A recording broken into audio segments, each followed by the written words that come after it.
Hey everyone, welcome back. I know it's been way too long, but we're going to go ahead and get into this rose gold halo eye.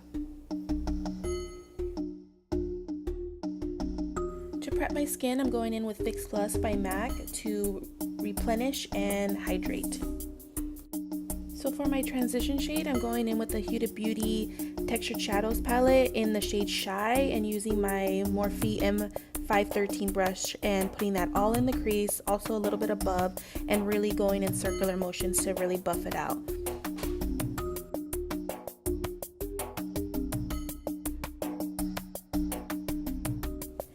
Taking a crease brush, I'm going to go into the shade Flamingo and start applying that more in depth in the crease, but also in the inner part of the eye all the way to the outside, really starting to create that oval effect on my eye.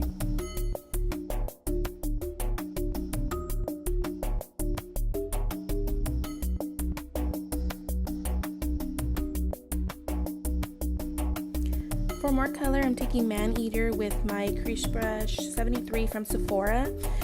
Basically applying it in the same way I did all the other colors, from the inner corner to the outer corner and circular motions to buff it out. Now to deepen up the outer corners of my eye, I'm going to be taking the Morphe E17 with the shade COCO and BOSSY, and I'm really only applying this to the outside of the eye and the inside. I'm tapping it on to build the intensity, but then going in circular motions to really buff out that shade. For more depth, I'm going to take the Morphe M506 with Black Truffle and go to the same areas, really applying the black shade to create more drama. And I wanted to really stand out this halo eye, so I felt like the black would really help the inner halo really pop.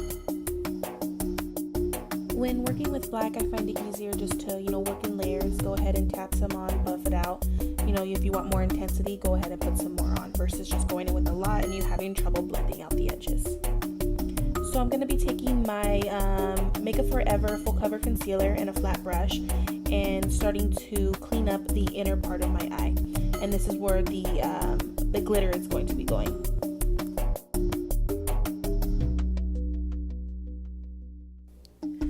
Going in with the Rose Gold Textured Shadow from the same palette.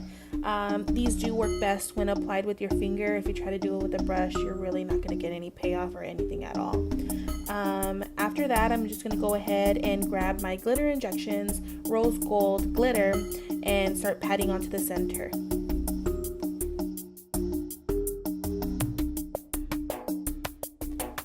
So I am applying my complexion a little bit differently now. I started using the Estee Lauder Double Wear in the shade 2W2. I do notice if I put on my foundation and then my concealer afterwards, for some reason I have these lines on my face afterwards. It's really weird. But I'm going to go in with my concealer first. So I'm taking two, the BARESKIN by BAREMINERALS in the shade Medium, and also my Tarte SHAPETAPE in Light Medium Honey. I like the Bare Mineral one just because it's more hydrating under the eye and the rest of the face, of course.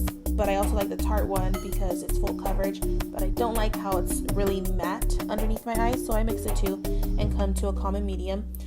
I'm buffing this out with my damp beauty blender.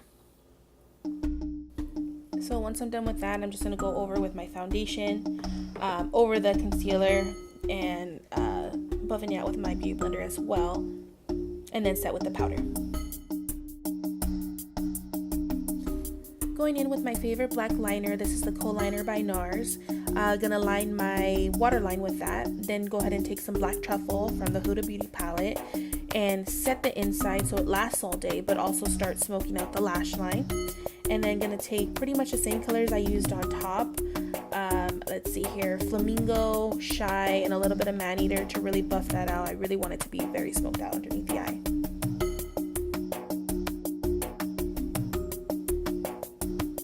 So now I'm just going to go ahead and set my face with the De-Slick by Urban Decay setting spray.